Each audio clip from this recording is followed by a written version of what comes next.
Stock మార్కెట్లో అపార అనుభవం ఉన్న ఏంజల్ బ్రోకింగ్ సంస్థలో డీమ్యాట్ అకౌంట్ ఓపెన్ చేసుకోండి. కేవలం 5 నిమిషాల్లో మీకు డీమ్యాట్ అకౌంట్ ఓపెన్ అయిపోతుంది. Zero cost. మీరు ₹1 కూడా పే చేయని అవసరం లేదు. కేవలం మీ దగ్గర ఉండవలసింది మీ PAN card, Aadhaar card, bank account. ఈ వీడియో కింద ఉన్న లింక్ క్లిక్ చేస్తే కేవలం 5 నిమిషాల్లోపే డీమ్యాట్ అకౌంట్ ఓపెన్ చేసి ట్రేడింగ్ కూడా స్టార్ట్ చేసేయచ్చు. కారున్న తల్లిదండ్రులు ఈ స్టోరీని జాగ్రత్తగా చూడండి. ఎందుకంటే ఒక చిన్న తప్పు జీవితాంతం కన్నీళ్లు పెట్టిస్తుంది. రాజస్థాన్లోని కోటలో జరిగిన ఈ ఘటన యావత్ దేశాన్ని కంటతడి పెట్టించింది. రాజస్థాన్లోని కోట నుంచి తన బంధువుల గ్రామమైన జోరావర్పురా గ్రామానికి కారులో కుటుంబంతో సహా బయలుదేరాడు ప్రదీప్. కారులోని ముందు సీట్లో పెద్ద కూతురు కూర్చుంది. వెనుక సీట్లో తల్లితో పాటు చిన్న కూతురు గోరివిక కూర్చుంది. ఉదయం 8 గంటలకు బయలుదేరిన ప్రదీప్ పెళ్లికి అందుకోవాలని హుషారుగా కొత్త బట్టలు వేసుకుని కారులో జామ్ జామ్ అంటూ వెళుతున్నారు. పిల్లల సందడితో సంతోషంగా ప్రయాణాన్ని ఎంజాయ్ చేశారు. సరిగ్గా 10 గంటలకు చేరుకున్నారు ప్రదీప్. అయితే కారును సరిగ్గా ఇంటి ముందుకు తీసుకెళ్లాడు. అప్పుడే బంధువులను చూసి నవ్వుతూ పలకరిస్తూ కారు దిగింది ప్రదీప్ భార్య. మరోవైపు ముందు సీట్లో కూర్చున్న పెద్ద కూతురు కూడా డోర్ తీసుకుని దిగేసింది. ఆ వెంటనే కారును దూరంగా నీడ ఉన్న చోట పార్క్ చేసి వచ్చాడు ప్రదీప్. ఫ్రెండ్స్ని బంధువులని కలవాలనే తొందరలో వెనుక సీట్లో ఉన్న చిన్న కూతురును గమనించలేదు. ఆ పాపం బొమ్మతో ఆడుకుంటూ కూర్చుంది. వేగంగా కారును లాక్ చేసి వెళ్లిపోయాడు.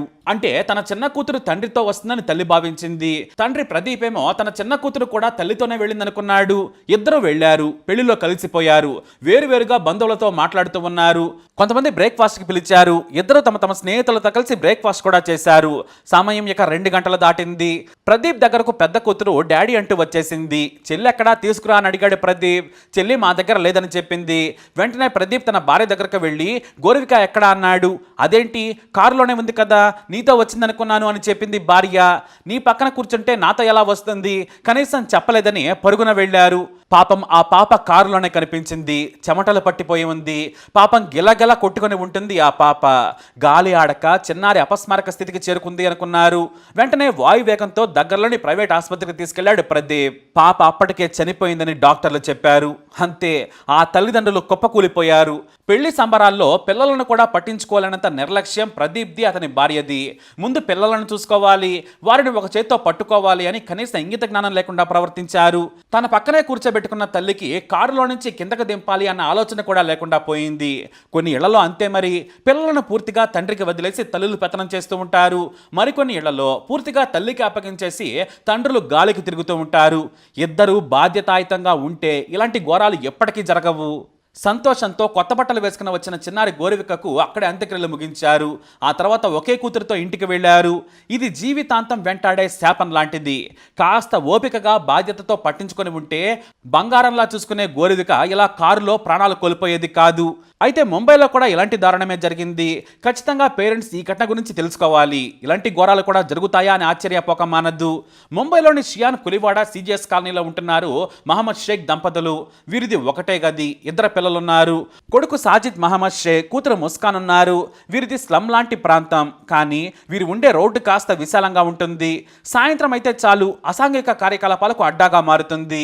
7 ఏళ్ల సాజిద్, 5 ఏళ్ల ముస్కాన్లు ఎప్పుడు తమ ఇంటి పరిసర ప్రాంతాల్లోనే ఆడుకుంటూ ఉంటారు. ఇతర పిల్లలతో కలిసి సంతోషంగా ఆడుకునేవారు. అయితే ఏప్రిల్ 24న మధ్యాహ్నం 1:30 సమయంలో ఇంటి ముందు ఆడుకుంటున్న వారు రోడ్డు మీదకి వెళ్లారు. ఆ సమయంలో తల్లి ఇంట్లో పడుకొని ఉంది. పిల్లలు ఇంటి ముందే ఆడుకుంటున్నారనుకుంది. మరోవైపు పిల్లల తండ్రి పనికెళ్లాడు. వారింటికి 100 మీటర్ల దూరంలో రోడ్డు పక్కన వదిలేసిన కారు ఒకటి పిల్లలకు కనిపించింది. ఎండ బాగా ఉండడంతో ఆ కారులోకి వెళ్లాలనుకున్నాడు 7 ఏళ్ల సాజిద్. కారు వెనక డోర్ను గట్టిగా లాగాడు. అతని దురదృష్టం కొద్దీ అది ఓపెన్ అయింది. లోపల చల్లగా ఉందని చెల్లెల్ని పిలిచి ఉంటాడు. లోనికి వెళ్లి కారు డోర్ను బలంగా లాగి వేసేసుకున్నారు. కాసేపు ఆడుకున్న తర్వాత ఒక్కపోతకు తట్టుకోలేక బయటికి వచ్చేందుకు ప్రయత్నించారు పిల్లలు. కానీ డోర్ ఓపెన్ కాలేదు. లోన ఏడ్చి అలిసిపోయారు. గాలి ఆడక లోపల 2 పిల్లలు చనిపోయారు. మరోవైపు గాఢ నిద్రలో ఉన్న మహమ్మద్ షేక్ భార్యకు 1.5 గంట తర్వాత మెలకు వచ్చింది. పిల్లలు ఇంటి ముందు కనిపించలేదు. పక్కింట్లో వెతికింది, అక్కడా లేరు. చుట్టూ ప్రతి చోట ఇంటిని వెతికినా కూడా కనిపించలేదు. దీంతో పిల్లలు కిడ్నాప్కి గురై ఉంటారని కంగారు పడ్డారు. కాలనీ వాసులు వెంటనే పోలీసులకు ఫోన్ చేశారు. మరోవైపు అందరూ కూడా చుట్టూ వెతుకుతున్నారు. అప్పుడే ఒక వ్యక్తి మూత్రం పోయడానికి కారు వెనక్కి వెళ్ళాడు. అక్కడ మూత్రం పోస్తూ కారు లోపలికి చూస్తూ ఉండగా 2 చిన్నపిల్లలు కనిపించారు. వెంటనే షాక్ అయ్యాడు. అక్కడ అప్పటికే గందరగోళంగా ఉంది. ఏంటని అడగ్గా ఇద్దరు పిల్లలు మిస్ అయ్యారనగా కారులో ఉన్నట్లున్నారని చూపించాడు. వారు డోర్ తీసి చూసేటప్పటికే మొత్తం చెమటకు బట్టలు తడిచిపోయాయి. ఊపిరి ఆడక మరోవైపు ఎండవేడి తట్టుకోలేక ఇద్దరు పిల్లలు పాపం చనిపోయారు. చాలాసార్లు బయటకు వచ్చేందుకు ఆ 7 ఏళ్ల చిన్నారి ప్రయత్నించాడు. గోర్లతో రక్కాడు.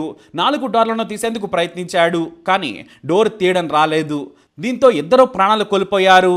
సీసీటీవీ కెమెరాలో కూడా వారిద్దరూ కారులోకి వెళ్లిన దృశ్యాలు రికార్డ్ అయ్యాయి. దీంతో కార్లను వదిలేసిన వాటన్నింటినీ కూడా మున్సిపల్ అధికారులు తొలగించారు. ఇక్కడ కూడా తల్లి నిర్లక్ష్యమే.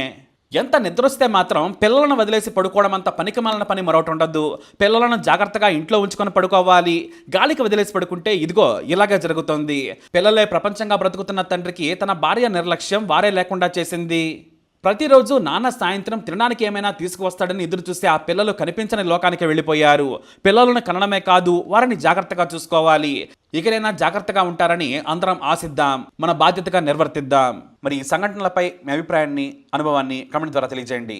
ఇప్పుడు అప్డేట్స్ కోసం మై ఛానల్ ఫాలో అవ్వండి. అలాగే తప్పకుండా సబ్స్క్రైబ్ చేసుకోండి.